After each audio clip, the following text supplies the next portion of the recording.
Assalamualaikum warahmatullahi wabarakatuh. Bismillahirrahmanirrahim. Innal hamdalillah nahmaduhu wa nasta'inuhu wa nastaghfiruh wa na'udzu billahi min shururi anfusina wa min sayyiati a'malina. May yahdihillahu fala mudilla lahu wa may yudlil fala hadiyalah. Asyhadu an la ilaha illallah wahdahu la syarika lah wa asyhadu anna Muhammadan 'abduhu wa rasuluh. Allahumma salli ala Muhammad wa ala ali Muhammad. Rabbi yassir wa la tu'assir bitammim bil khair. Rabbi shrah li sadri wa yassir li amri wa hlul 'uqdatam min lisani yafqahu qawli. Allahumma aftah alaina hikmataka wa anshur alaina min khazain rahmatika ya arhamar rahimin. Wallahu allazi la ilaha illa huwa 'alimul ghaibi wa syahada huwa rahmanur rahim. Wallahu allazi la ilaha illa hu al-malikul quddus salamul mu'minul muhaiminul azizul jabbarul mutakabbir. Subhanallahi amma yusyrikun. Wallahul khaliqul bari'ul musawwirul lahul asmaul husna. Yusabbihu lahu ma fis samawati wal ardi wa huwal azizul hakim. Wala hawla wala quwwata illa billahil aliyyil azim. Wala manja minallah illa ilaih amma ba'du. Ayyuhal mu'minun ittaqullah usikum wa iyaya bitaqwallah faqad fazal muttaqun. Saudara jemaah yang dimuliakan Allah Subhanahu wa taala, mudah-mudahan kita semua tergolong dalam golongan hamba-hambanya yang benar-benar bersyukur. Amin ya rabbal alamin. Alhamdulillah, summa alhamdulillah ala kulli hal. Alhamdulillah ala kulli ni'mah. Pertama mula dan selama-lamanya merafakkan setinggi-tinggi syukur kehadrat Allah Azza wa Jalla. Dengan dikata sebenar-benar syukur yang kita hadirkan dari hati ini di atas segala nikmat yang telah Allah kurniakan kepada kita. Dengan kita menukarkan segala nikmat ini dalam bentuk ketaatan. Nikmat yang besar itu nikmat dalam konteks dunia ni nikmat hidup lah, nafas. Allah berikan nikmat hidup, kita ni boleh hidup tu satu nikmat sebenarnya. Tinggal lagi bagaimana kita mengendalikan kehidupan itu akan menentukan sama ada yang menjadi nikmat yang bertambah atau azab yang menimpa. Jadi, bagaimana nak menterjemahkan syukur tentang nikmat kehidupan adalah dengan kita menukarkan kehidupan kita ini dengan mengisinya dengan ketaatan. Bermula dengan kita mengisi masa kita. Kita berusaha sedaya mungkin, sedaya boleh dengan kudrat yang Allah berikan kepada kita untuk kita memastikan hidup ini berlandaskan ketaatan. Dan ianya adalah amat sulit sebenarnya. Ianya adalah amat sulit untuk melakukan ketaatan. Kerana apa? Kita bertembung dengan perkara-perkara yang melemahkan ketaatan itu. Itulah keduniaan. Adapun begitu insya-Allah dengan azam yang tinggi, dengan bermujahadah yang dalam untuk kita menterjemahkan nilai ketaatan itu dengan menggunakan segala nikmat yang Allah berikan ini. Insya-Allah mudah-mudahan Allah bantu kita untuk terus berada dalam landasan orang-orang yang bersyukur. Alhamdulillah, sedang jemaah yang muliakan Allah SWT. Bertemu lagi kita pada malam ini dalam siri perbahasan pengajian hikmah dalam kehidupan, masih lagi membincangkan rahmat Allah di sebalik dosa dan pahala. Dan malam ni saya nak berikan kesimpulan tentang tajuk sifat dan ciri pahala. Saya sentuh secara khulasah sifat dan ciri pahala sebab kalau pendetilan tu banyak. Cuma kita nak pergi kepada usul yang asas yang utama dia. Cirinya bagaimana supaya yang selebihnya mudah-mudahan Allah bimbing lagi dan lagi dan lagi dalam perbahasan-perbahasan yang banyak. Yang tuan-tuan sedang jemaah yang muliakan Allah SWT boleh dapat sekarang ni dengan perbahasan-perbahasan ilmiah yang banyak di media sosial sekarang ni, mudah dapat dah sekarang. Adapun perbahasan yang kita bawakan ini adalah benar-benar mengkaji dari sudut perspektif pandang yang benar. Sebab ada kadang-kadang kita mengupas satu perkara yang gaib ini dalam konteks kita kita tamsilkan, ataupun kita sandarkan, kita contohkan pada perkara yang tidak tepat.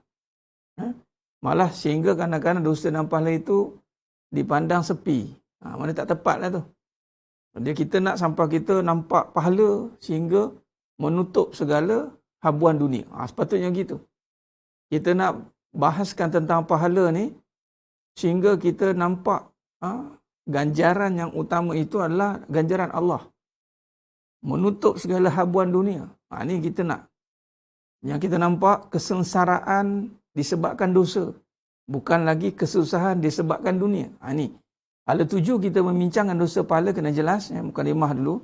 Kepada yang menonton, sementara kita tunggu sahabat-sahabat kita lain masuk lagi. Begini. Natijah ataupun hala 7 perbahasan dosa dan pahala ni. Sampai mana kita nak bincang dosa dan pahala ni? Sebab kalau nak bincangkan dosa pahala ni banyak, luas. Apatah lagi pahala. Pahala ni seluruh fi kulli lamhatin wa nafasin. Setiap hela nafas boleh jadi kebaikan. Apa yang kita nak bincangkan adalah supaya mudah-mudahan apa yang kita tumpukan kepada ciri atau sifat pahala ni sehinggalah kita meyakini akan ganjaran Allah SWT itu lebih utama daripada habuan dunia. Sehingga tertutup kita dengan habuan dunia ini. Tidak lagi kita dambakan habuan dunia. Kita mengambil sekadar perlu saja, yang kita nampak itu adalah pahala, kebaikan. Fastabiqul khairat. Fastabiqul khairat. Kita bekerja-kerja untuk membuat kebaikan. Yang mana setiap kebaikan itu dijanjikan pahala. Wa amilus solihat falahum ajruhum inda rabbihim. Pahala yang banyak di sisi kamu. Dan itulah kesenangan yang utama kita nak kejar. Dan juga kita nak melihat kesan dosa sehingga kita tidak menghiraukan kesusahan dunia lagi dah. Kerana kesusahan dunia ini sementara yang kekal itu adalah sengsara di akhirat sana. Nah, ini natijah dia tuan-tuan. Kita nak supaya kita mampu mengemudi kehidupan kita ini ke arah kehidupan yang benar. Tidak lagi terbawa-bawa dengan kebendaan, keduniaan. Yang kita bincangkan adalah pahala dan dosa. Pahala dan dosa.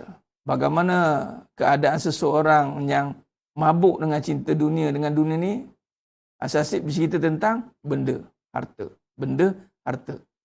Tapi bagaimana sifat orang yang dah mula cenderung kepada akhirat tu, perbincangannya dosa, pahala. Dosa, pahala. Biarlah orang tak suka, biarlah orang cemuai ke, yang paling penting, itulah yang Allah suruh. Itulah Nabi bawa. Nabi membawa kita untuk melihat kembali akan hala 7 yang sebenar. Itulah mengumpul pahala, menghapuskan dosa. Itu kumpul pahala tuan. Dan kumpul pahala ni mesti agenda kita bukan kumpul amal, tapi tidak berpahala. Sebab itu ada hadis nanti yang mana mafhum hadis Nabi menceritakan tentang sifat orang muflis. Sifat orang muflis itu bukan yang tiada harta. Tapi sifat orang muflis itu di akhirat sana dia tiada pahala. Allahu Akbar. Tuan-tuan sedang jemaah yang muliakan Allah SWT. Sebab itu kita kena tahu, kita kena hayati, kita kena selami ciri pahala, ciri dosa. Ciri asas tu kita kena sedar. Bersandarkan daripada kebenaran. Kita tak nak hanya berbicara dosa pahala di bibir saja, tapi tidak menjadi hala 7 kita. Dosa pahala hanya bermain di bibir saja, tapi tidak menjadi agenda utama kita. Kita nak dosa pahala ini menjadi agenda utama kita. Kita membimbangkan dosa, mendambakan pahala. Itu ayat dia. Bimbang akan dosa, dambakan akan pahala. Gembira dengan pahala, derita ataupun sengsara dengan dosa. Ini kita nak kenal pasti. Kalau kita boleh serapkan perkara ni, kita jadi orang yang paling bijak atas muka bumi ni tuan-tuan. Biarpunlah orang kata, saya ni ustaz tak ada peluang nak ngaji tinggi ustaz. Saya ni ustaz tak sempat nak sambung belajar sana sini. Yang dikira oleh Nabi yang bijak bukan yang sambung belajar. Nabi kata al-kais mandana nafsah. Orang yang bijak itu adalah yang mempersiapkan dirinya untuk amalan hidup selepas mati. Jadi hidup selepas mati ni dosa pahala lah. Jadi kalau dosa pahala tu berjaya menjadi agenda utama kita.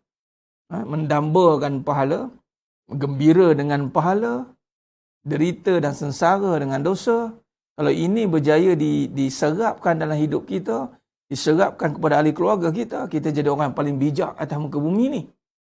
Tak perlukanlah sertifikat berlambak-lambak, tak perlukanlah apa perkara yang diperlukan oleh dunia ini nak dipanggil bijak. Tapi cukup dengan kita bijak dalam mengatur kehidupan kita, berorientasikan dosa dan pahala. Maka dengan itu, inisiatif Allah ilhamkan untuk kita amalkan surah Al-Hadid ini juga adalah inisiatif kumpul pahala. Sebab apa? Nabi kata dalam satu ayat daripada surah Al-Hadid ayat 3 itu lebih baik daripada 1000 ayat. Tuan-tuan, 1000 ayat.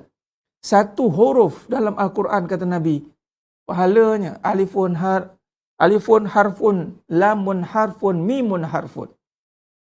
10 pahala.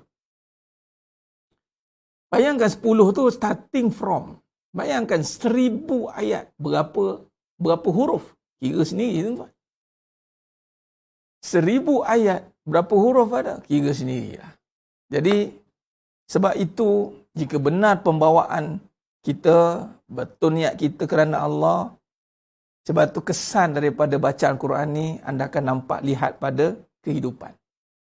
Anda akan mula berhadapan dengan kehidupan yang mula boleh mengatur, boleh berhadapan, boleh menentu ataupun mengatur tu maknanya Allah beri kekuatan untuk menentukan bagaimana yang terbaik. Kadang-kadang kita tak ada pilihan. Nampak macam tak ada pilihan sedangkan Allah bagi pilihan untuk kita tentukan terbaik melalui apabila kita dikurniakan pahala yang banyak. Ya. Pahala banyak tuan-tuan, dengan sebab pahala tu juga sebagai, dia panggil apa? Perantara terhadap hajat kita. Maka dengan pahala itu, dia gini tuan-tuan, kita berhajat, minta Allah dengan doa, betul? Kita doa. Doa ni wasilah kita dengan Allah, penghubung kita dengan Allah. Bila kita doa, antara faktor terhijabnya doa, dosa. Itulah. Terhijabnya doa tu dosa. Kita tak tahulah bila dikabulkan, tapi kita kena ingat. Jangan-jangan ataupun jangan sampai dosa kita menghalang atau menyebabkan terhalangnya hajat kita. Yang sakit dengan sakitnya, yang susah dengan susahnya, yang macam-macam hajatlah dunia ni kan. Jadi caranya apa? Kumpul pahala. Pahala juga adalah diagnose. Ya? Dia akan mengenal pasti dalam diri kita ini. Dia akan jadi filter kepada kekotoran yang ada dalam diri. Sebab tu jangan fikir baik buruk pada diri saya ni layak ke ustaz, saya ni jahat. Bukan soal jahat. Soalnya kena ada pahala. Sebab tu ada riwayat mengatakan, hadis Nabi juga mafhum hadis, sahabat jumpa dengan seorang ni, dia ni buat jahat tapi solat. Buat jahat tapi solat. Buat jahat tapi solat. Tanya kat Nabi, macam mana ni? Nabi kata, biarkan dia solat. Teruskan dia solat.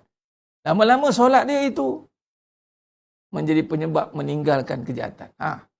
Kita tak tahu time bila kita meninggalkan, tapi jangan tinggalkan kebaikan. Sejahat mana kita pun, jangan berhenti berbuat baik. Tapi itulah bahaya. Kalau kita terbiasa dengan kejahatan, lama-lama kita akan meninggalkan kebaikan. Dia tidak akan bolehlah naik kedua-dua sekali. Tapi biasanya kerana kejahatan yang banyak itulah tidak boleh tinggalkan kebaikan. Itu kaedah. Ya? Baik, jadi sedang jemaah yang mulakan Allah SWT. Mari kita mulakan insya-Allah bacaan surah Al-Hadid kita pada malam ni insya-Allah. Alhamdulillah. Ada dah sahabat kita semua tu yang dah bersama dengan saya malam ni insya-Allah. Baik, saya seru kepada semualah yang menonton malam ni, terutama yang mempunyai hajat yang tertentu lah. Terutama yang melibatkan penyakit-penyakitnya yang adanya PM saya tu. Saya saran seru jangan tinggal. Bukan sebab apa? Sebab kita kena dengan daya yang ada ni, dengan ruang yang ada ni, kita kena wujudkan dia panggil konsistensi, istiqamah itu. Istiqamah itu akan menentukan anda ni sesungguh atau tidak. Apatah lagi ayat surah Al-Hadid ni sungguh-sungguh menerangkan tentang ikhtiar kita untuk membersihkan segala keraguan. Ingat, gangguan datang disebabkan keraguan. Kalau anda yakin, tiada gangguan. Itu saja. Tak kisahlah gangguan apa. Gangguan kesihatan, gangguan kewangan, gangguan keluarga. Apa saja bentuk gangguan lah. Anda bersihkan keyakinan anda, anda tingkatkan keyakinan anda, maka segala gangguan akan dihilangkan. Sebab gangguan datang kerana keraguan. Tapi kalau dah yakin ganggu datang juga, maka hilanglah gangguan itu. Itu maksud dia. Tapi kalau gangguan tu masih ada, bimbang-bimbang, ragu kita, masih ada. Macam mana nak tahu? Tengoklah gangguan tu. Duk ada, dia kena ganggu lagi. Hati-hati. Dan terganggu pula tu. Dah lah ganggu, terganggu pula tu. Kalau ganggu tak terganggu, tak apa juga. Dia ada tu Ustaz, dia ada tu. Tapi saya relax, tak ada terganggu. Tak apalah. Itu masa dah tak terganggu. Ini terganggu. Jadi lemah, jadi sakit, jadi berat badan, jadi macam-macam lah. Terganggu kita, terganggu. Ada sampai ganggu perasaan dah tak boleh nangis, terganggu fikiran pun ada. Sampai tahap ada yang berbisik-bisik pula, halusinasi. Bunuh diri. Ada bunyi suara. Dia dah masuk alam macam-macam dah tuan-tuan. Ingat, gangguan ni bukan kecil-kecil. Gangguan ni. Sehinggalah gangguan menyatakan kau tak ada Tuhan. Tu dia. Itu sebenarnya. Hati-hati. Jadi insyaAllah ni ikhtiar ni jangan. Ni saya ulas dulu ni. Biar kita beramal ni tak apa lama sikit. Biar panjang sikit nak cerita dia. Kadang-kadang kita nak cepat beramal tapi kita tak benar dalam beramal. Sebab tu ketika berikan amalan, biar faham sungguh-sungguh. InsyaAllah. Dia akan jadi penawar bagi segala penyakit. InsyaAllah. Khair. Baik, kita istighfar 3 kali, selawat Ibrahimiyah sekali, Al-Fatihah, dan kita sambung. Teruskan dengan bacaan surah Al-Hadid. InsyaAllah niatkan. Kerana Allah, mohon sebagai menjadi pedinding untuk diri, ruqyah untuk diri, untuk keluarga, hilangkan segala keraguan, jauhkan daripada segala keburukan. InsyaAllah. Khair. Astaghfirullahalazim. Alladzi la ilaha illa huwal hayyul qayyum. Wa atubu ilaih. أستغفر الله العظيم الذي لا إله إلا هو الحي القيوم وأتوب إليه أستغفر الله العظيم الذي لا إله إلا هو الحي القيوم وأتوب إليه اللهم صل على سيدنا محمد وعلى آل سيدنا محمد كما صليت على سيدنا إبراهيم وعلى سيدنا إبراهيم وبارك على سيدنا محمد وعلى آل سيدنا محمد كما باركت على سيدنا إبراهيم وعلى آل سيدنا إبراهيم في العالمين إنك حميد مجيد أعوذ بالله من الشيطان الرجيم بسم الله الرحمن الرحيم الحمد لله رب العالمين الرحمن الرحيم مالك يوم الدين إياك نعبد وإياك نستعين اهدنا الصراط المستقيم صراط الذين أنعمت عليهم غير المغضوب عليهم ولا الضالين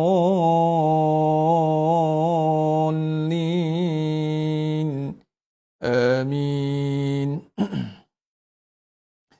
بسم الله الرحمن الرحيم سبح لله ما في السماوات والأرض وهو العزيز الحكيم له ملك السماوات والأرض يحيي ويميت وهو على كل شيء قدير هو الأول والآخر والظاهر والباطن وهو بكل شيء عليم هو الذي خلق السماوات والأرض في 6 أيام ثم استوى على العرش يعلم ما يلج في الأرض وما يخرج منها وما ينزل من السماء وما يعرج فيها وهو معكم أينما كنتم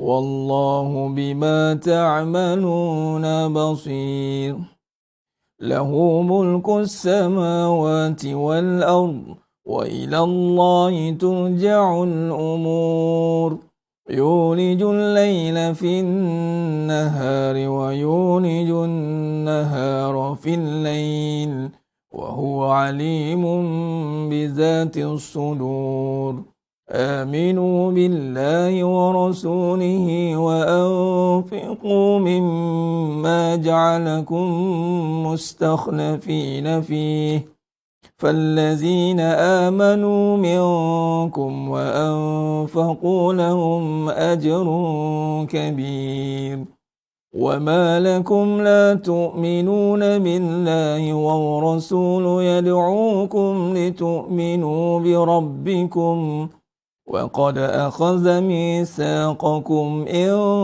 كنتم مؤمنين هو الذي ينزل على عبده آيات بينات ليخرجكم من الظلمات إلى النور وإن الله بكم لرؤوف رحيم وما لكم ألا تنفقوا في سبيل الله ولله ميراث السماوات والأرض لا يستوي منكم من أنفق من قبل الفتح وقاتل أولئك أعظم درجة من الذين أنفقوا من بعد وقاتلوا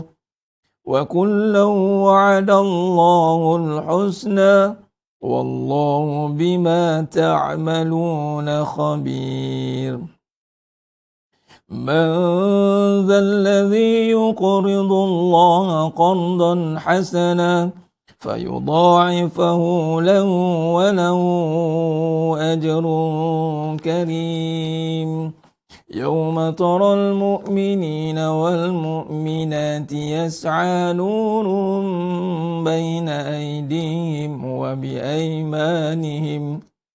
وبأيمانهم بشراكم اليوم جنات تجري من تحتها الأنهار خالدين فيها ذلك هو الفوز العظيم يوم يقول المنافقون والمنافقات للذين آمنوا انظرونا نقتبس من نوركم قيل ارجعوا وراءكم فالتمسوا نورا فضرب بينهم بسور له باب باطنه فيه الرحمة وظاهره من قبله العذاب ينادونهم ألم نكن معكم قالوا بلى ولكنكم فتنتم أنفسكم وتربصتم وارتبتم وغرسكم الأماني حتى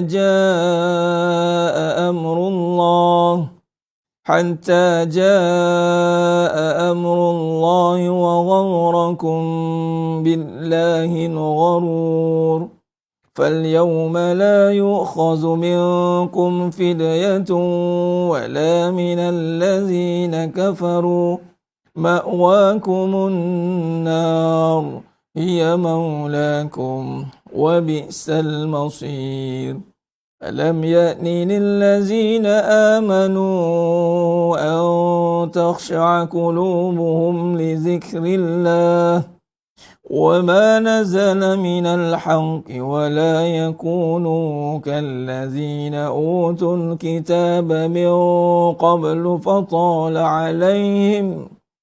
فطال عليهم الأمد فقست قلوبهم وكثير منهم فاسقون اعلموا أن الله يحيي الأرض بعد موتها قد بينا لكم الآيات لعلكم تعقلون إن المصدقين والمصدقات وأقرضوا الله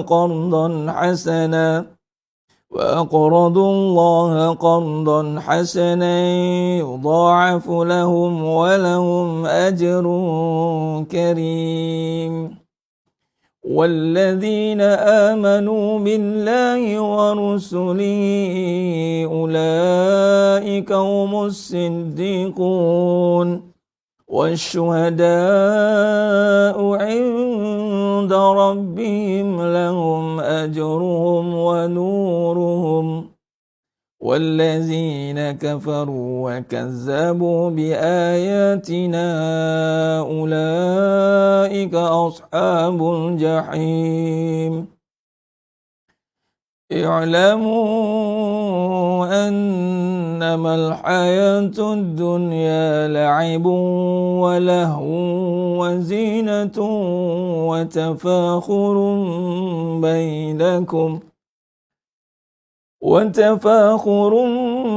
بينكم وتكاثر في الأموال والأولاد كمثل غيث عجب الكفار نباته ثم يهيج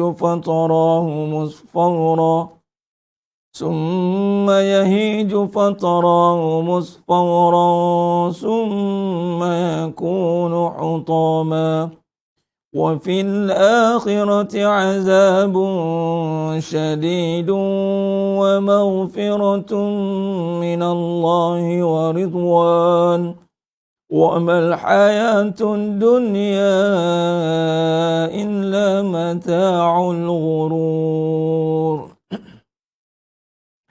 سابقوا إلى مغفرة من ربكم وجنة عرضها كعرض السماء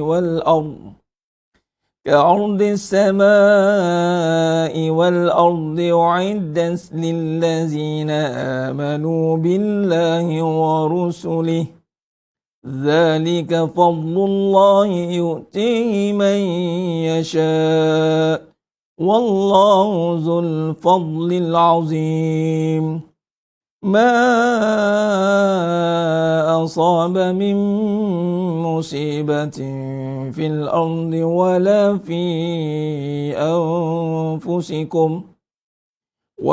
في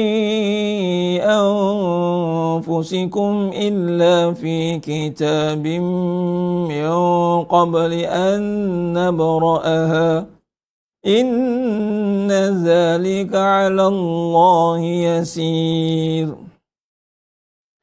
لكي لا تأسوا على ما فاتكم ولا تفرحوا بما آتاكم والله لا يحب كل مختال فخور الذين يبخلون ويأمرون الناس بالبخل ومن يتول فإن الله هو الغني الحميد لقد أرسلنا رسلنا بالبينات وأنزلنا معهم الكتاب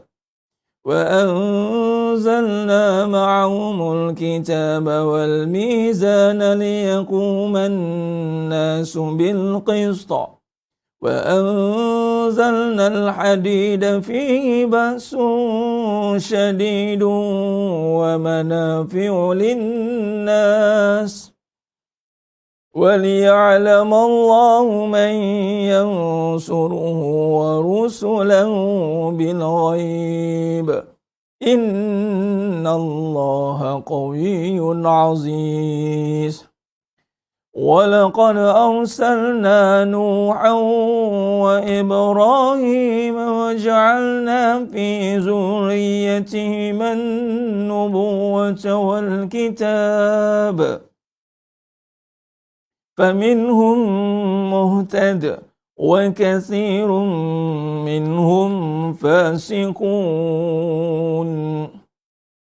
ثُمَّ قَفَّيْنَا عَلَى آثَارِهِمْ بِرُسُلِنَا وَقَفَّيْنَا بِعِيسَى ابْنِ مَرْيَمَ وَآتَيْنَاهُ الْإِنْجِيلَ وَجَعَلْنَا فِي قُلُوبِ الَّذِينَ اتَّبَعُوهُ رَأْفَةً وَرَحْمَةً وَرَهْبَانِيَّةً ابتدعوها ما كتبناها عليهم إلا ابتغاء رضوان الله فما رعوها حق رعايتها فآتينا الذين آمنوا منهم أجرهم وكثير منهم فاسقون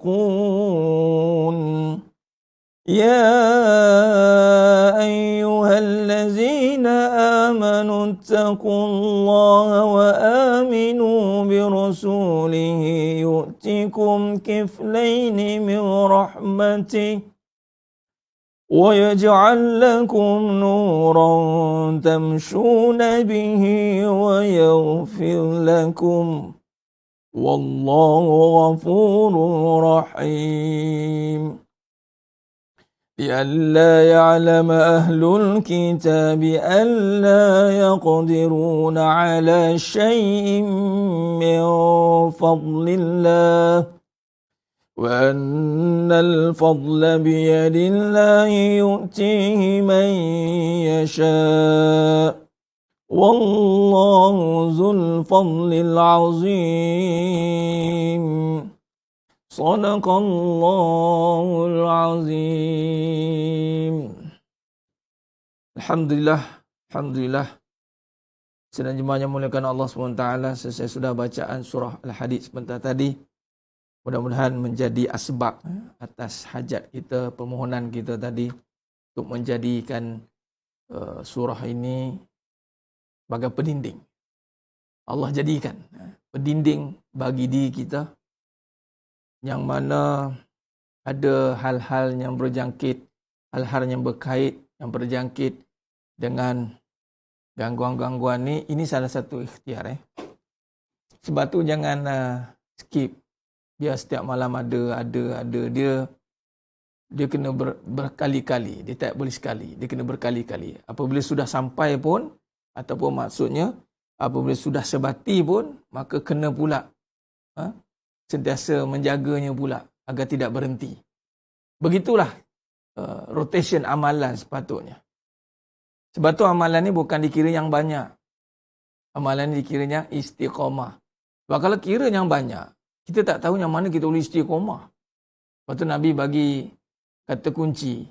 Yang sedikit tetapi istiqamah.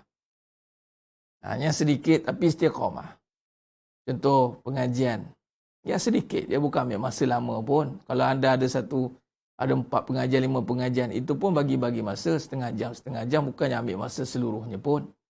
Sedikit tapi istiqamah. Sama begitu dengan solat. Solat tak ambil masa seluruh hidup anda pun. Solat tak ambil seluruh masa hidup kita. 5 waktu. Sekarang ni solat pula kat rumah masing-masing kan. Kurang lebih 20 minit, 30 minit satu kali solat. Banyak lagi masa ke lain, tuan-tuan. Tapi itulah yang sedikit, itulah yang kita jaga. Kadang-kadang kita terlepas pandang yang sedikit. Kita menjaga sedikit. Contoh kita ikhtiar. Malam ni, setiap malam kita baca. Sebab apa? Nak dapat keadaan malam yang istiqamah. Jemaah pula tu, berjemaah baca. Kadang-kadang ada yang nak mendengar, yang nak membaca tak ada. Yang nak baca, nak mendengar pula tak ada. Dia combination tu tak kena. Bila ada dua combination ini, Yang nak lead pun ada, yang nak mengikut pun ada. Combination ini, Masya Allah. Allah peruntukkan masa, Allah peruntukkan tenaga, Allah peruntukkan apa saja fasiliti yang ada untuk menjayakan amalan ini. Masya Allah tuan-tuan. Nampak sedikit, tetapi kerana kita lakukan dengan kefahaman yang banyak, menyebabkan amalan yang nampak sedikit ini memberikan kesan yang banyak, insya-Allah. Ya? Jadi sedang jemaah yang memuliakan Allah Subhanahu Wa Taala. Maka perkara pertama yang kita kena faham, sambung dalam perbahasan kita bab dosa dan pahala ni. Baik. Perkara pertama yang kita kena faham dalam bab dosa perkara dan perkara utama, yang utama, ataupun asas,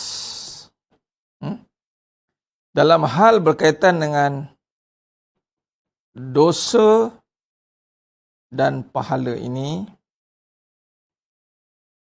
asas dia adalah dia memberikan kita tentang kesan dia. Dia ada kesan dia. Ini kena tahu kesan dia. Itulah kita pergi kepada ciri dia. Inilah asas dia.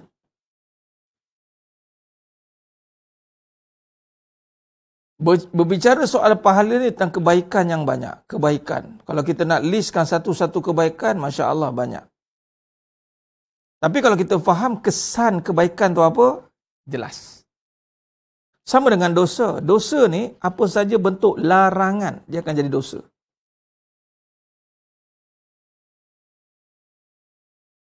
Kalau kita nak listkan satu persatu dosa, banyak tuan-tuan. Tapi lebih banyak lagi kebaikan daripada dosa sebenarnya. Larangan sedikit, tuan-tuan. Larangan sedikit. Secara susunan dia, yang dilarang lebih sedikit daripada yang disuruh. Dia suruh ni sedikit. Larangan ni sebenarnya sedikit, tuan-tuan. Kebaikan ni suruhan. Banyak. Kita kena faham ini asas. Jadi, berbicara soal dosa dan pahala, bila melibatkan, kita nak bincang apa yang benarnya pada dosa pahala, sebab benda ni gaib, tak nampak. Dan dia begini tuan-tuan, sebab apa kita kata kesan ni, boleh jadi perbuatan baik, boleh jadi perbuatan baik, boleh jadi, saya ulang sekali, boleh jadi perbuatan baik.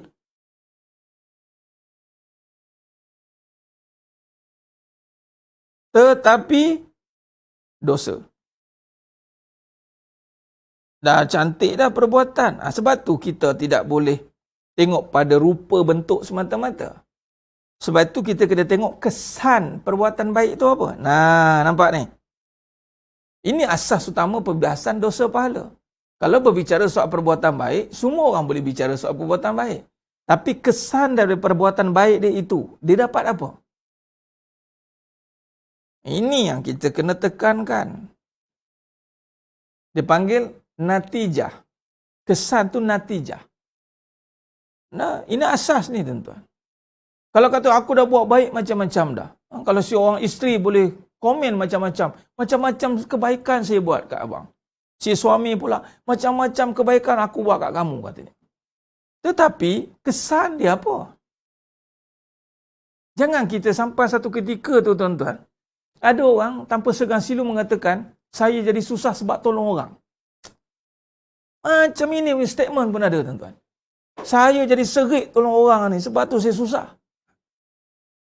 Tuan-tuan, saya dah jemaah yang mulia Allah. Wallahi, hadis Nabi mafhum hadis. Sesiapa yang memudahkan urusan orang, Allah mudahkan dia. Cannot brain tuan-tuan. Tolong orang, dia susah. Cannot brain. Maknanya, kemungkinan perbuatan baik tapi dia buat larangan. Yang sedikit yang paling banyak buat dalam menjadi banyak tu. Yang banyak ni kita tak buat tu jadi sikit tu. Kita tukar. Kebaikan sedikit, larangan yang banyak. Sebab banyak buat larangan daripada banyak buat suruhan. Kita banyak buat larangan, padahal larangan ni ditinggalkan, suruhan tu dilakukan. Ni dia. Kena perhati baik-baik tuan-tuan. Sebab tu jangan tertipu dengan perbuatan baik. Dan janganlah menyangka orang pula. Itu perbuatan buruk. Larangan. Suruh apa larangan? Sangkaan buruk. Ni ada ni sangkaan ni. Sangkaan buruk ni ada masuk kat sini. Su'uzon. Bila kita cerita buat perbuatan baik, jangan percaya, jangan tertipu dengan perbuatan baik. Kita pun ambil buah ni. Tahu betul tu Ustaz. Oh cepat saja nak betul. Betul tu Ustaz. Orang pakai sorban belum tentu masuk. Amboi kamu. Lebih sudu pada kuah nampaknya. Datang larangan. Jangan sangka buruk. Boleh. Jangan sangka buruk dengan perbuatan baik. Tapi nak beritahu perbuatan baik ada yang berkelakuan pada hakikatnya syariatnya baik tapi hakikatnya buruk. Siapa yang tahu ni? Allah. Manusia tak tahu. Cuma kita bahaskan ciri-ciri dia.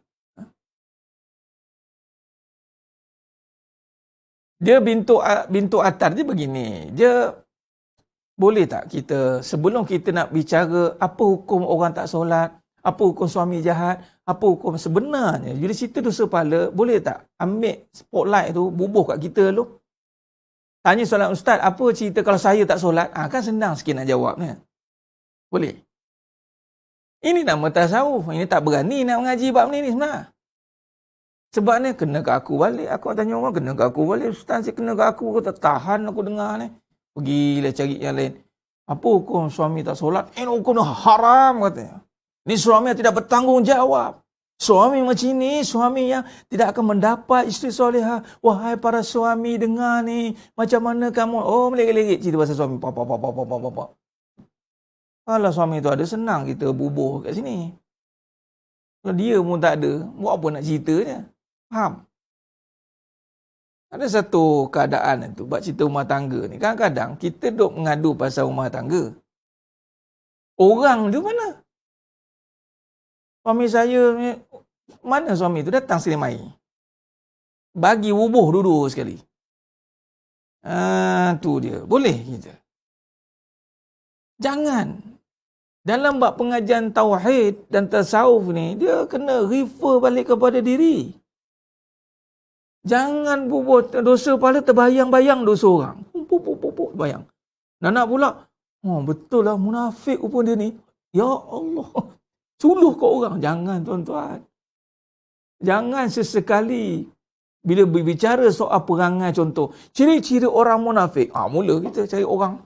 Ciri-ciri ahli syurga. Tak nak pula cari orang. Kita babnya baik bubuh kat dia. Buat kat jahat bubuh kat orang. Jangan buat ciri itu. Tak boleh. Tapi adalah jawapan dia. Apa suami yang tak solat. Ceritanya mudah. Selagi mana buat larangan, dia tak buat suruhan. Maka apa natijahnya? Dia akan dapat kesan yang buruk. Kesan yang buruk dalam hidup dia. Nampak? Jangan terencat pula. Teruskan mengaji. Allah. Kaedah mengaji ni begitu ya. Ada lagi bab perbahasan tentang diri ni, tentang tauhid, tentang tasawuf ini ya. Sangkaan buruk jangan, itu larangan. Tak boleh. Suruhan banyak, larangan sedikit sebenarnya. Jadi yang kita nak faham tentang asas dosa ni, tuan-tuan, sedang jemaah yang mulakan Allah SWT, kesan dia. Kesan dosa, kesan pahala. Ingat? Dan kesan ni tak boleh simpan-simpan, tuan-tuan. Kesan ni, dia akan terzahir pada dunia dan akhirat. Di dunia pun ada kesan dia, di akhirat pun ada kesan dia. Baik, kita ringkaskan kesan di dunia dosa ni apa? Kesannya kita dah bincang semalam. Kita ringkaskan, kita simpulkan. Kesan dia akan nampak pada dunia dan duduk pada apa? Di manakah Di manakah diri ataupun dunia ni, kat mana nampak dosa tu? Dia bukan nampak kat benda. Dia akan nampak dekat jiwa. Kat jiwa kat dunia ni dah rasa dah. Tu dia. Sebab dosa yang menanggungnya jiwa. Bukan orang. Jiwa siapa? Jiwa si pelaku. Apa kesan dosa di dunia? Jiwanya kacau. Jiwa kacau lah. Atau derita. Atau sengsara. Terus nampak kat jiwa. Habis Ustaz, kalau perasaan bagaimana? Perasaan perbincangannya adalah ni perasaan.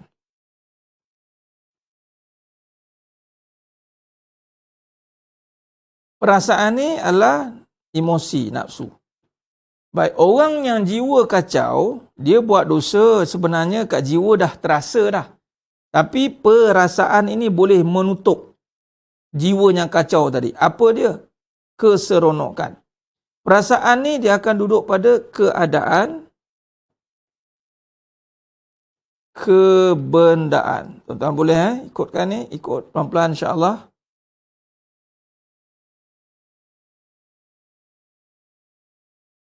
Okey.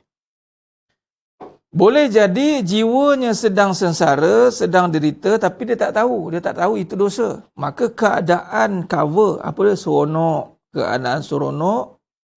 Jom kita window shopping. Jom kita fun-fun. Jom kita happy-happy. Jom kita, aku malah lah ni. Sebenarnya dia masih tak tahu lagi. Kat kedudukan mana ni.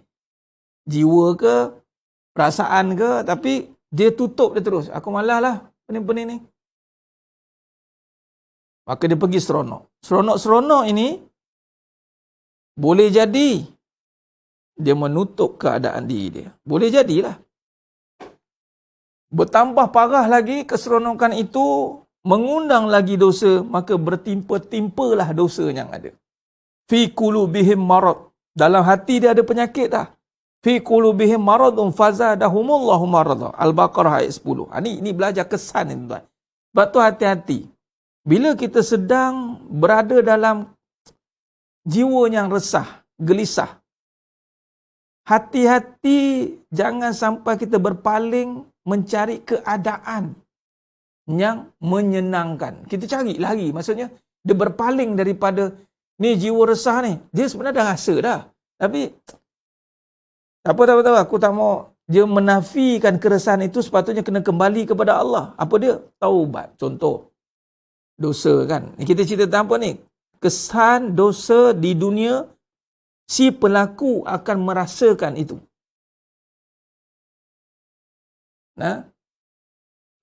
Tapi di saat dia merasakan perkara itu, Allah bagi sensor tu, rasa resah, gelisah tu, maka dia tidak mencari solusi yang sebenar, maka dia berpaling dia kepada keadaan, maka dia mencari keseronokan. Keseronokan ni pula benda yang haram. Benda yang larangan. Ini hati-hati ni. Keadaan yang dibuat itu lebih haram. Dia buat lebih bertambah-tambah.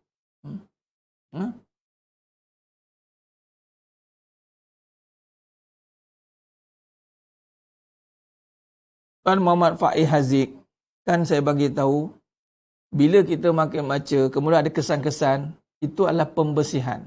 Bukan tak mampu menanggung amalan. Teruskan. Itu dia panggil side effect. Ingat, vaksin dia ada side effect. Ingat, ubat dia ada side effect. Amalan pun ada side effect dia. Awak jenis contoh kita kan. Dia beginilah. Bila kita masukkan perkara-perkara yang hak, artinya cahaya dalam diri kita. Cahaya ni maksudnya, cahaya ni lah kebaikan. Bertembung dengan keburukan. Dia bukan begitu keluar begitu saja. Dia mesti ada berlaku pertembungan. Nama pun bertembung. peringkat awal pertembungan mestilah berlaku pergelutan. Jelas. Bakteria baik dengan bakteria jahat. Dengan bertempur. Dah tahu kita sedang beramal. Bukan beramal biasa lagi. Faham ni. Ya Allah, aku dah. Lalu dengan kefahaman itulah membantu kita untuk istiqamah beramal ni. Tak boleh. Aku kena teruskan ni. Ya Allah, aku terus. Kita tahu side effect.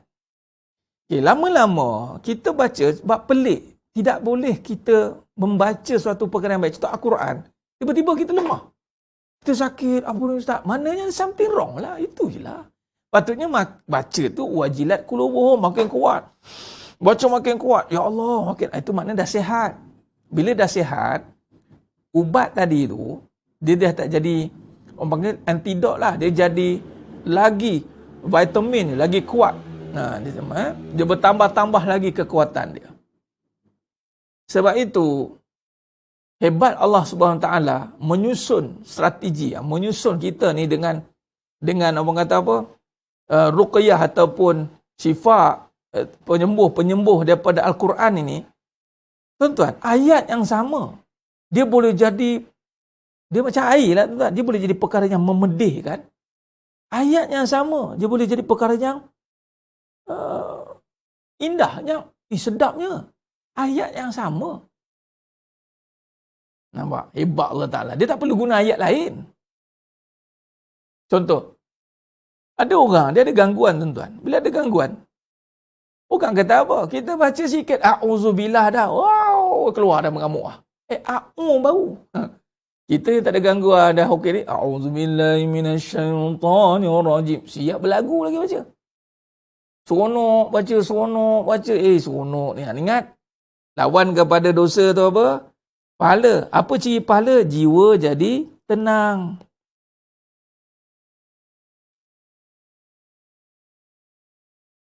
Derita lawannya bahagia.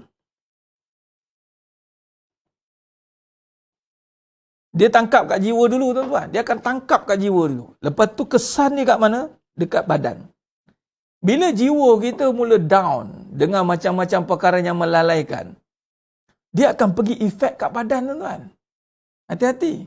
Sebab tu punca penyakit. Kalau cerita bab penyakit ni, walaupun saya bukanlah ahli dalam bidang penyakit yang biologi ni, tapi kena ingat, biologi ni, saya beritahu. Bila sebut biologi ni, apa medium perantara penyakit biologi? Darah. Sebab apa kena ambil sampel darah? Sebab rekod segala penyakit ada pada darah. Soalan, dalam darah ni, apa yang paling penting? Yang sekarang duk kena pastikan ni, kalau itu down nanti, maka bahaya. Apa dia? Oksigen.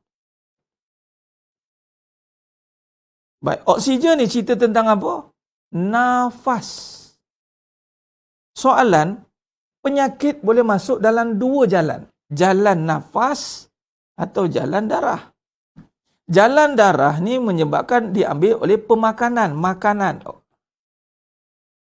Makanan yang beracun, pump darah tumbang, kena keracunan, belahak perut. Contoh, Allah silap makan benda keracunan, darah meragam terus.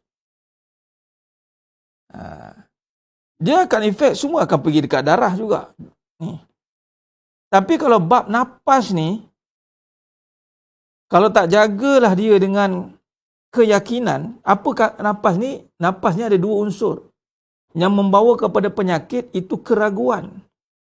Ini kalau pergi dekat doktor, tak jumpalah perbahasan ni keraguan. Doktor tengok darah. Kita tak kacau lah cerita doktor ni. Ni, ragu ni. Tahu tak ragu tu boleh buat penyakit? Dan dalam ni perbahasan ni, saya nak cerita nanti, ni perbincangan yang akan datang, adalah, saya nak tekankan balik, masih berbicara soal hikmah ni, iaitu punca penyakit atau punca dosa ni nanti. Itulah bermula dengan larangan yang paling besar. Itulah syirik. Itu syirik ni keraguan. Dia akan membuat keraguan. Dia akan ganggu napas. Napas ganggu oksigen. Oksigen ni tuan-tuan, walaupun dalam bacaan meter dari segi biologi ni cantik, tapi dia ada satu lagi bacaan yang tak nampak oleh meter bacaan tu. Apa dia? Inilah toksik. Toksik ni dia akan ganggu darah, tuan.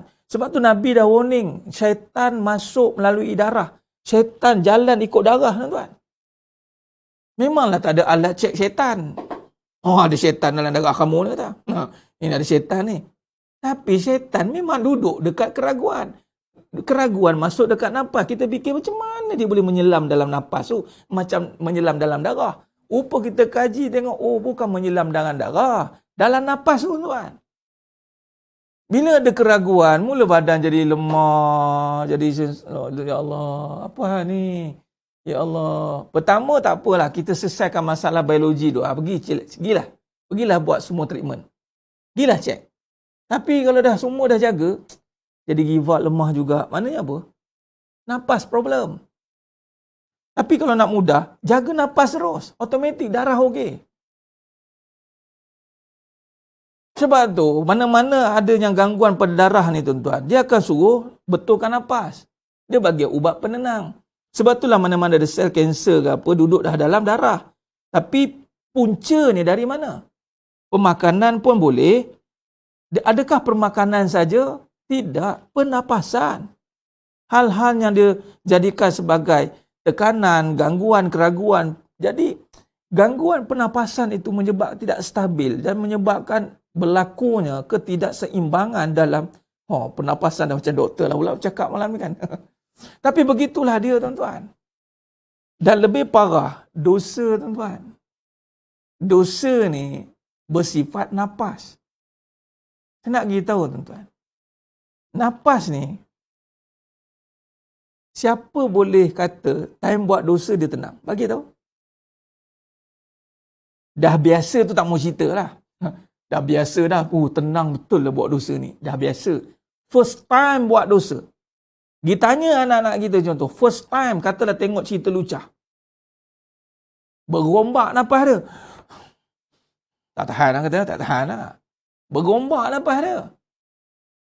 Tengok orang kalau dia dah mula gairah kepada nafsu. Nafsu dosa lah. Nafsu yang su.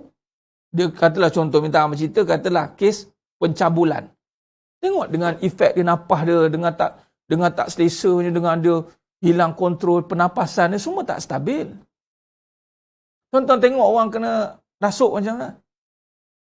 Time tu tengah berzikir ke lupa Allah? Begitu? Orang kena rasuk itu time tu berzikir ke lupa Allah? Lupa. Tengok keadaan dia macam mana. Dengan mata merah, dengan marah ni, dengan marah. Sama lah dengan orang yang marah juga. Sebab itu, pernafasan ini, dia tidak akan tenang. Dia tak akan sebab dosa meresahkan. Dia duduk dalam nafas, tuan-tuan. Kadang-kadang tak perlu tunggu syaitan, tak perlu tunggu jin ke saka. Dosa sendiri pun dah cukup buat penyakit dah.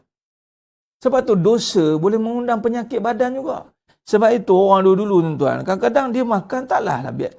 Pemakanan ni satu bab, tuan-tuan. Sebab tu Nabi kata makanan, tengok. Ramai orang tumpu bab makan.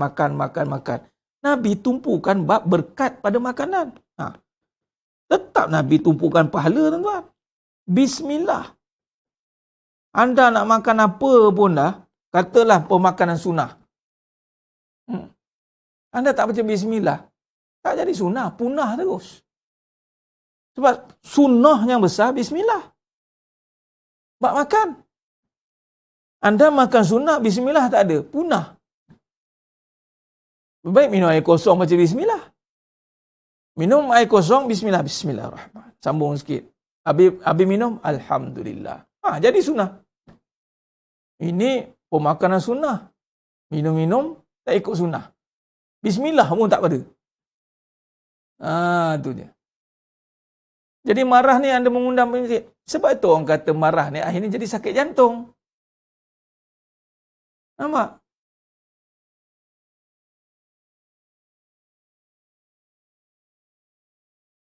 Betul tu. Masuk prasangka, menyusup masuk menjadi prasangka. Nampak? Darah ni, tu. Musakinah. Sesungguhnya syaitan mengalir pada anda seperti aliran darah dan aku khawatir ia menyusup masuk menjadi prasangka. Dia maksudnya dengan nafas. Nampak? Jadi memang pakai suruh tarik nafas, suruh tenanglah tu. Jadi orang yang berzikir, tak kisahlah orang kata tak semestinya. Kalau dah tak nak ikut jalan zikir, sila ikut jalan ubat, silakan. Kita tak halang. Tapi orang yang faham tentang kelebihan ataupun keuntungan menjadi orang beriman, tuan-tuan, maka dia akan ambil jalan membetulkan kembali seluruh sistem, tuan-tuan. Allah bagi COVID ni, Allahu Akbar. Mari kita kaji tengok sekejap. COVID ni, tuan-tuan, subhanallah. Dia pergi, saya dah masuk 6 tahun dah ni. Nak kata saya kena COVID dulu dah. Mengganggu pernafasan saya. 6 tahun lepas. Rupanya, kalau kena kat darah boleh ada ubat lagi, tuan. Tapi kalau kena kat nafas, apa ubat yang ada pada nafas? Sekarang COVID, tangkap nafas.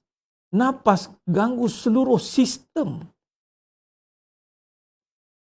Wa ima, kalaupun gangguan darah, tuan-tuan, macam contoh kanser, dia tetap datang daripada nafas. Dia panggil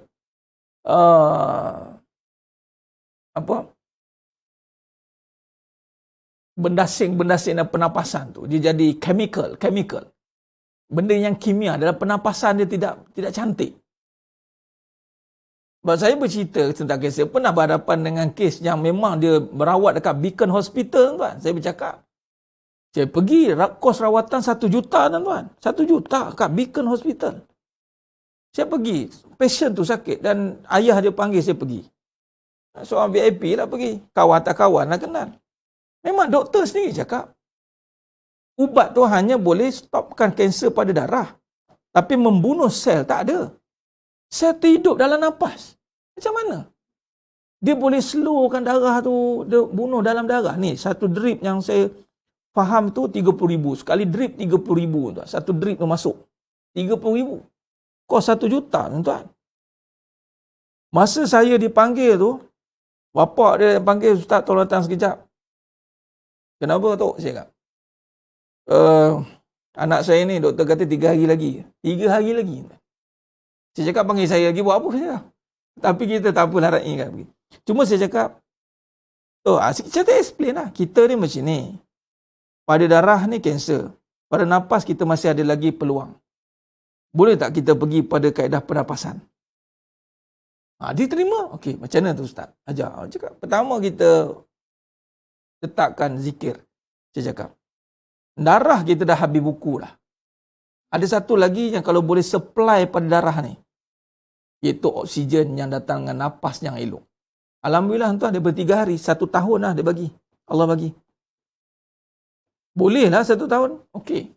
Tapi Allah panggil sebab keadaan badan dia fizikal dah makan dalam. Mata sebelah dah tak ada masa saya pergi tu dah. Mata sebelah dia tak ada. Dan doktor pun dah kata buku doktor tu 3 hari dah. Dia memanglah doktor punya calculation ni ikut based on apa technical punya aspek lah. Betul lah tu. Kita tak nafikan lah. Dia bukan menentukan ajal pun. Tapi dia kata tengok supply darah drop 3 hari jalan kata dia. Nangis dia peluk saya menangis tuan. Badan-badan sadu menangis juga. Ya men. Yalah dalam hal begini.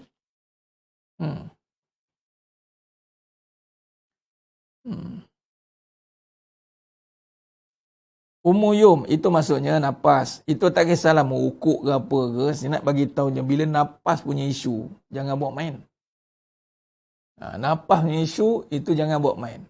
Jadi berbalik pada ni, kalaulah keraguan duk bersarang dalam nafas, dipanggil apa? Sangkaan. Jangan buat main.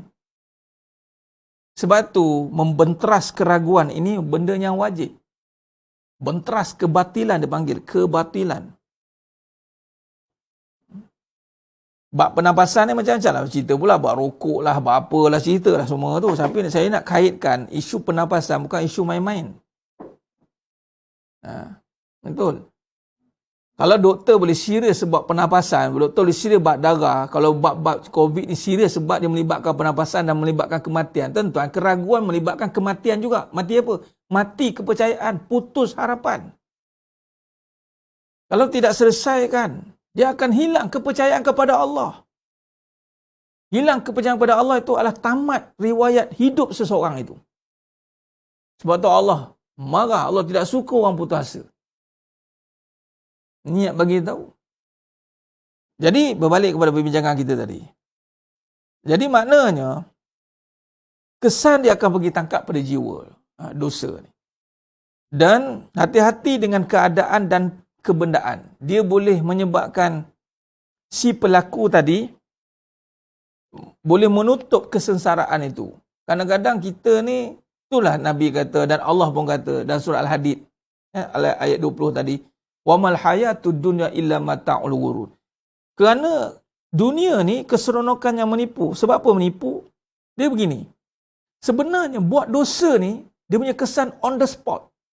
Jiwa tak tenang. On the spot tuan. Contoh pakai skirt, buka aurat. Sebenarnya jiwa dia tak tenang. Lambat solat, jiwa tak tenang. Tetapi dek kerana seronok dunia punya pasal. Dia ada apa lagi? Dia ada aset dia, dia ada seronok, ada kawan-kawan duk hiburkan dia, duk happy sana, duk happy. Dia buat tak tahulah. Dia boleh tutup kesengsaraan itu. Walhal Allah nak selamatkan dia dengan cara memberikan rasa resah tu. Resah. Apa dia? Kena tahulah. Oh, aurat, dosa. Oh, buka ni, dosa. Angkat tinggi kan, dosa. Saya disahkan tahu pakar diagnos tak dapat punca efek apa tu, rheumatoid. Walau dah buat fisio, malah ubat stroke, lepas tu doktor ni suruh berhenti sebab diagnos tak dapat. Doktor kata semuanya saya salah. Saya pun tak datang Quran. Sekarang boleh hiking, alhamdulillah. Allahumma salli ala Muhammad wa ala ali Muhammad.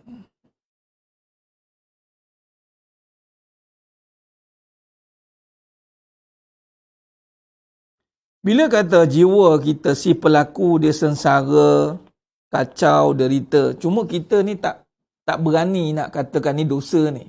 Itu yang masalah ni tu. Sebab apa? Jiwa ni berbicara soal apa jiwa ni? Jiwa ni berbicara soal cinta. Jiwa berbicara soal cinta, tuan-tuan. Cinta dan segala sifat yang ada. Cinta ni, nak tengok dosa. Dosa apa yang kita buat ni? Tengok larangan apa? Dosa ni ada cerita pasal larangan, tuan-tuan. Dosa cerita pasal larangan. Larangan cinta dunia. Ada larangan. Larangan ni. La ni. Dosa bermula apabila jiwa itu diletakkan pada tempat yang salah. Jiwa ada sifat, ada cinta pada dunia, cinta pada makhluk, cinta pada benda. Sebelum dia memahami cinta yang datang daripada Allah. Dia tak faham tu. Tak percaya, tanya orang sedang bercinta, hangat bercinta. Pergi tanya dia.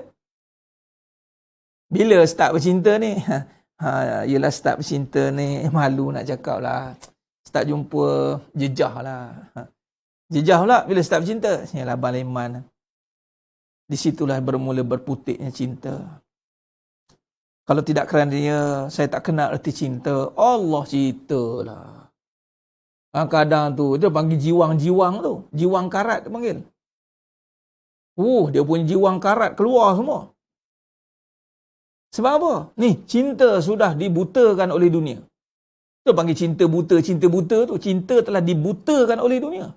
Dunia membutakan cinta tu. Sedangkan cinta itu sepatutnya rasanya patut dikembalikan kepada Allah. Itulah suruhan. Ni. Tapi sebab dia tak nak kembali, sengsara. Resah dia, mana markah ni tak balas ni. Aduh. Awak tengah buat apa tu? Awak ada perempuan lain Awak ada ni Awak mana resah tak? Awak Allah dah bagi dah dosa. Tapi duk kita nampak, itulah cinta. Mandi tak basah, apa? Mandi tak kenyang. Apa mandi tak kenyang, tidur tak apa? Makan tak kenyang, mandi tak basah, tidur tak lena. Oh, cerita bab cinta. Nampak kacau lah Tuan Syed tengah suka sangat. Dia cinta dunia, kacau. Over, napas, terlampau suka. Dia bukan tenang.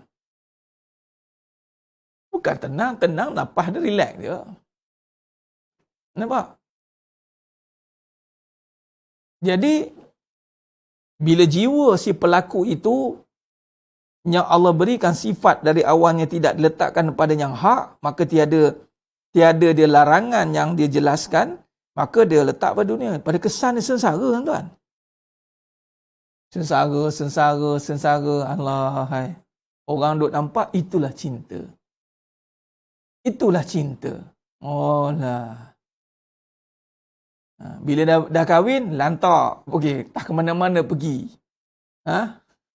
Mana entah. Abangnya mana? Abahnya. Entah terus. Maknya mana? Entah. Hai.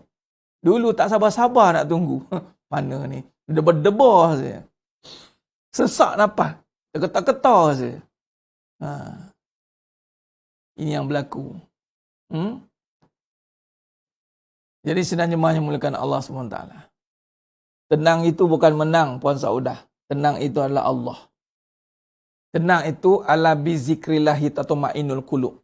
Sebab belum tentu menang itu dengan tenang. Menang belum tentu dengan tenang. Sebab menang boleh dengan senang. Senanglah dia nak menang. Tenang sebenarnya dia bukan menggambarkan tenang, menang. Sebab ada yang tenang, tapi Allah uji dengan kalah. Dan dia tenang. Apa dia cerita dia? Asyah. Kalah, kalau ikutkan kalah lah tu dengan Firaun. Sampai dibuat sebegitu rupa. Tak menang. Menang apa tu? Menang Ustaz, menang melawan nafsu tu. Okeylah. Tapi biasa tenang menang ni dikaitkan dengan apa? Kaitkan dengan kita dapat apa yang kita nak. Jadi kita menang. Kita tenang, kita dapat suami. Kita menang hati dia. Kita tenang, kita dapat dunia. Kita tenang, dapat dunia. Tentang tak semestinya. Jangan ukur ketenangan tu pada dunia. Tenang itu pada jiwa. Hebatnya ketenangan itu di lautan kesengsaraan manusia. Dia berada di tengah-tengah itu dan dia tenang. Dan menenangkan orang lain. Tenang itu menenangkan. Sabar, tak apa, relax, sabar katanya. Tu betul. Ada saya tahu tu tagline tenang itu menang tu. Sebab kita kaji dengan kebenaran. Nabi SAW hidup di tengah-tengah kancah kemelut kegelisahan umat. Nabi. Jahiliah. Tapi Nabi tenang. Tu betul. Dan menenangkan. Menenangkan. Itu dia. Tenang itu menenangkan. Bukan kata dia, tapi dirinya juga. Jadi sedang jemaah yang mulakan Allah SWT. Maka bila larangan ni tidak dilakukan, maka dia pada dunia ni terus resah sengsara. Jadi pada jiwa itu dua sifat, bahagia dan tenang. Jadi fokus dua ni tuan-tuan. Dua ini natijahnya. Kalau betul anda buat berbaik, buat kebaikan, anda akan dan ni bukan buat-buat tenang, ni anugerah ketenangan. Kita bincang kan semalam buat ikhlas lah, kita ceritalah banyak cerita ni. Saya nak simpulkan je ni.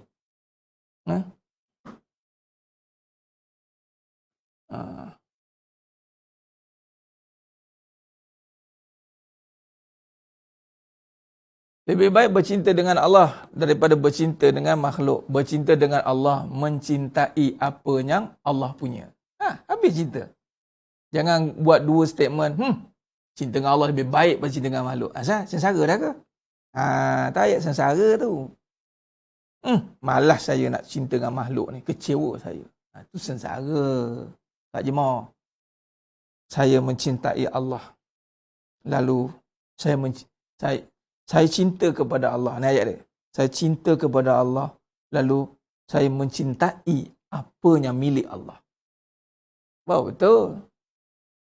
Kamu jemaah. Kamu milik Allah. Lalu abang mencintai kamu kerana kamu milik Allah. Takkan abang nak mengapa-apakan kamu jemaah. Jemaah pun dengar. Ya bang. Rasa secure. Bukan secure sebab Sileman tadi. Sebab Sileman tadi nampak bahawa dari mana cinta tu datang. Baru selamat. Jadi sidang jemaah yang mulakan Allah SWT. Jangan buat ayat yang orang dengar tu Kecewa lah tu. Buat apa dunia ni? Dunia ni penipu. Kita pun cakap. Baik kita tumpu akhirat lah. Dunia ni penipu. Kita pun cakap. Kecewa ke? Korek punya korek. Buka X-file. Betul kecewa. Kena tipu. Bukan apa Ustaz. Saya dah buat macam-macam dah. Saya ni. Dah kena tipu lah tu. Sebab tu belajar dulu. Dunia tu penipu. Sebelum ditipu. Nah. Bila faham dunia tu penipu. Jangan sampai ditipu. Maka jagalah dengan pahala, kemudian kita menjagalah dunia dengan suruhan Allah. Tak adalah kita kecewa. Ini sempat kita kecewa tu, tak tahan tu. Allahumma salli ala Muhammad wa ala ali Muhammad. Baik, jadi dua ini. Yang ayat pikat-pikat lain tu kat nafsu tuan-tuan, itu perasaan. Apa maksud cerita perasaan? Dia akan bercakap dengan bentuk nada kebendaan dan keadaan. Kalau kamu bunga, aku tangkainya. Kalau aku ni sinaran, engkau bulannya. Macam itulah. Kalau tidak ada, mula kaitkan dengan perasaan. Berbunga bunga. Lepas tu cerita kebendaan, keadaan. Cuba teka. Kalau saya ini, apa ni, kamu apa? Ada buat gitu-gitu. Lepas tu mula bagi ayat-ayat perasaan. Engkaulah satu-satunya bidadari yang turun dari syurga. Aku tidak mencari yang lain. Kesilauan dirimu itu menutup kepada yang lain. Yang bidadari pun perasaan. Perasaan terus. Ayat-ayat mengundang perasaan. Macam tu. Jadi sidang jemaah yang mulakan Allah. Itu pikatlah itu perasaan. Kita ni blok kat sini. Tutup. Jangan sampai perasaan itu pergi kepada jiwa ataupun perasaan menutup. Dia ganggu. Itu tak ayat tadi lah. Contoh. Dengan keadaan yang dosa tadi. Contohlah. Katalah aurat ni. Saya buat cerita mudah lah aurat. Kan? Dia pakai ni. Tak buka. Tak tutup aurat ni. Kita ni buat dia perasaan. Cantiknya lah. Tuan-tuan. Dia perasaan. Habis cakap apa Ustaz? Buruk cakap. Kenapa ucap Ustaz? Tak baik cakap itu. Dah, dosa. Dia buka aurat. Takkan saya nak puji baik, cantik pula. Apa yang haram, buruk. Tak kisahlah dia buat macam mana pun. Tapi kena betul-betul lah. Dan buruk-buruk, mata pun jeling juga. Boleh tahan juga. Tak jadi apa. Ini cara dia gitu. Tengok dia sekarang ni. Cuba ajar anak-anak kita macam tu. Senang. Sekarang ni dah macam-macam zaman dah. Tengok kat handphone, macam-macam ada kat handphone tu. Ya Allah. Jangan mengiyakan benda tu. Nanti dah. Ini halal ke haram ni? Mat, tengok ni. Halal ke haram kamu tengok ni? Haram, buruk. Cantik dia. Cantik. Tak percaya, kamu tengok perangai dia nanti. Mengalahkan buruk nanti. Tengoklah. Lompat-lompat tu buruk. Dia buat kerja macam tu. Tak ada. Jadi sedang jemaah yang mulakan Allah Ta'ala. Nampak? Yang haram, itu jangan dipuji. Yang buruk, membawa kepada haram. Jangan dipuji. Dan memang tak boleh dipuji benda yang buruk. Itu puji pun membawa kepada Allah. Cantiknya lah isteri abang ni pakai. Sebab apa cantik? Pertama tutup aurat. Keduanya sifat dia yang baik. Bolehlah. Itu pun cantik. Ya Allah, cantik lah Allah jadikan kamu ni. Dia mesti kaitkan balik kepada Allah.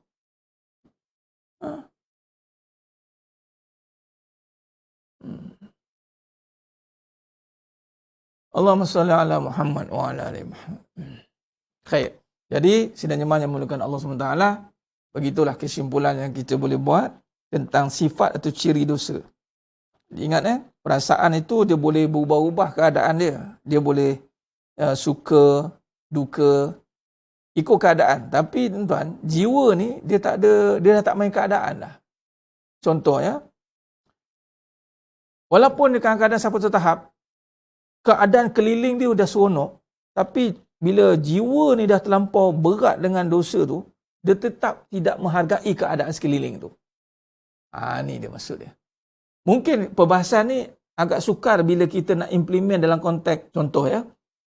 Jiwa dia resah. gelisah. Tapi perasaan dia okey. Yang ni apa? Keadaan. Tapi kita tak nak trace. Tapi kita nak bagi tahu sebenarnya kalau begitu perasaan sedang menutup jiwa tu dengan keadaan. Tapi dalam sampai satu tahap, keadaan tidak boleh tutup lagi jiwa tu. Tu dia ambil masa lah, sebab tu jangan sampai meletup tu kan. Jangan sampai meletup. Meletup habis.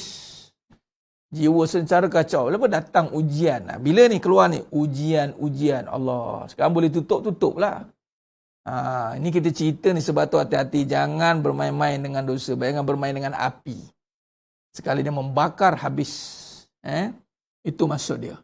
Sebab itu kita kena jiwa, kita kena sentiasa memikirkan pahala ni. Ya Allah, dosa istighfar banyak, selawat. Dia macam tu lah jiwa. Macam contoh malam ni duduk majlis ilmu. Dia kena. Sebab kita tak tahu bila keadaan itu yang dah tak mampu menampung kita. Kita tak tahu. Contoh, orang okey dengan keadaan senang. Tiba-tiba susah, melatah-latah, keluar perangai, buruk, kata buruk. Ini kita tidak tahu tuan-tuan. Sebab tu dalam berbicara soal dosa pahala ni, mungkin dari peringkat perbuatan dia boleh tutup diri dia. Tapi kalau mari dekat jiwa punya cerita, Allahu Akbar. Kita takut. Sebab tu jangan sampai Allah buka jiwa kita itu sehingga nampak siapa diri kita sebenar. Tu hati-hati. Sebab tu kita kena jaga baik-baik perkara ni. InsyaAllah khair. Saya kira cukup setakat tu dulu. Moga-moga Allah rahmati kita. Doa angkat mata lah, tidur je lah kalau macam tu ceritanya. Dah tengah angkat mata, ngantuk dah start, tidur je lah. Macam mana? Kali kalau ngantuk, angkat pergi bangun semuka. Jangan nak melanguk depan handphone lagi. Pergi, bangun. Duduk balik. Astaghfirullahalazim. Bismillah. Macam tu.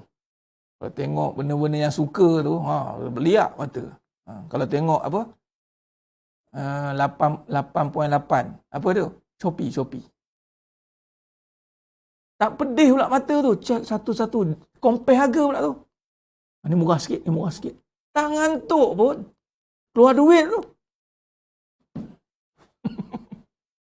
Itulah cabaran. Faham. Penat. Siang bekerja. Malam pergi ustaz. Jaga anak. Ustaz letih ustaz. Penat. Faham lah. Penat. Tapi. Kalau ada habuan dia nak. Mesti nak kan. Penat-penat pun datang juga sebab habuan. Betul ada ganjaran. Tak sia-sia anda penat tu, tak sia-sia. Ngantuk-ngantuk anda tu tak sia-sia. InsyaAllah. Khair. Saya kira cukup setakat tu dulu. Moga-moga Allah rahmati kita semua. Mohon ampun maaf di atas segala kekurangan, terkasar kata, terkurang bicara. Hanya Allah Ta'ala sajalah yang mampu menyempurnakan perbahasan kita pada malam insyaAllah. Khair. Sama-sama kita bacakan doa. Mudah-mudahan Allah angkat doa kita. Kabulkan doa kita. A'udzubillahi minasyaitonirrajim. Bismillahirrahmanirrahim. Alhamdulillahirabbil alamin wassalatu wassalamu ala asyrafil anbiya'i mursalin wa ala alihi washabbihi ajmain. Bismillahirrahmanirrahim. Masyaallah la yasuqul khaira illallah. Bismillahirrahmanirrahim. Masyaallah la yasrifu su'a illallah. Bismillahirrahmanirrahim. Masyaallah ma kana min ni'mati fa min Allah. Bismillahirrahmanirrahim. Masyaallah la ya'ti bil hasanati illallah. Bismillahirrahmanirrahim. Masyaallah la haula wa la quwwata illa billahil aliyyil azim. Allahumma zidna ilma wa zidna fahma. Allahumma faqihna fid din wa 'allimna bittaqwa. Ya Allah ya Tuhan kami ya Allah. Segala puji bagimu ya Allah Tuhan sekalian, alam selawat dan salam ke atas junjungan mulia Nabi Muhammad sallallahu alaihi wasallam. Ya Allah, pada malam ni ya Allah kami berkumpul ya Allah secara atas talian secara online ni ya Allah, dengan niat satu untuk menuntut ilmu-Mu ya Allah, dengan niat untuk mencari ridha-Mu ya Allah. Ya Allah, jika di kalangan kami ni ya Allah ada yang susah ya Allah dalam hidupnya ya Allah, diuji dengan pelbagai perkara ya Allah, Kau permudahkanlah ya Allah. Yassiru wa la tu'assiru.